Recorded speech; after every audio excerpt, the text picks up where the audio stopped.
好啦，咁因為咧好多媽媽啦，同埋身邊嘅朋友仔啦，都會問我啊，點解你哋可以咁積極啊，咁正面啊，對於呢件事，咁所以我都想同大家分享下我哋嘅心態啦。咁我諗大前提咧係因為我同先生咧對於育兒呢件事咧本身都係比較 chill 嘅。我覺得生小朋友其實根本件事就係等於開盲盒啦，你唔知佢出世會係點啦，佢性格會係點啦。咁所以就算佢即係無論佢係 typical 定係 divergent，其實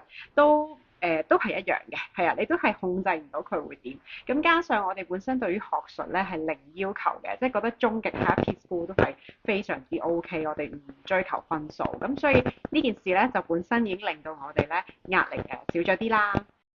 咁第二咧就係、我覺得好多嘅擔心咧，父母嘅擔心咧係來自一啲不確定性啊嘛，係嘛？即係我哋唔知佢將來嘅學業會係點，唔知佢工作會係點，唔知佢嘅人際關係會係點。但係其實咧，生個小朋友出嚟呢啲嘢冇一樣嘢你係可以控制到嘅，即係我哋都 predict 唔到有100個可能性會發生。咁所以我覺得既然唔知會係點嘅嘢，咁擔心其實都冇用啦，係咪？咁第三咧就係、我覺得唔好成日 focus 喺一啲問題嗰度，而係要聚焦喺一啲方法或者 solution 嗰度咯。因為我明白嘅，即係我哋嘅小朋友咧，可能每日都俾好多嘅標準去評估為啊唔達標啦，呢樣又 weak 啦，嗰樣又未做得夠啦，係嘛？咁所以咧，我哋好自然咧就會跌咗落個窿，就係覺得啊呢啲全部都未做得好，係咪啊？未 catch up 到一個 standard，咁跟住就會對自己好 harsh 啦，就會覺得啊呢樣我係咪做得唔夠啊？嗰樣做得唔好啊？小朋友呢樣都係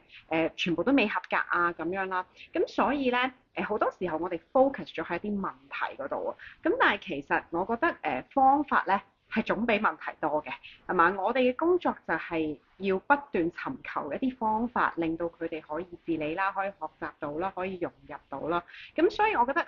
其實方法係一定有嘅，只不過我哋比起即係其他 typical 嘅父母，可能要花更加多嘅時間去揾唔同嘅方法，係嘛？可能其他小朋友試2種方法已經 work 㗎啦，咁但係我哋可能要試100種方法，咁所以我覺得係要準備好我哋嘅耐性啦，同埋其實真係要聚焦，唔好喺啲問題嗰度咯，因為咁樣係好內耗㗎，其實對件事咧係完全冇幫助㗎。所以最後咧，我覺得我哋選擇去正面同埋唔擔心，其實我哋唔係逃避問題，而係即係唔好做一啲對件事冇幫助嘅嘢咯。我哋 focus on 我哋嘅方法啦，係嘛？選擇唔擔心啦。咁呢個係我自己少少心態分享俾大家。拜拜。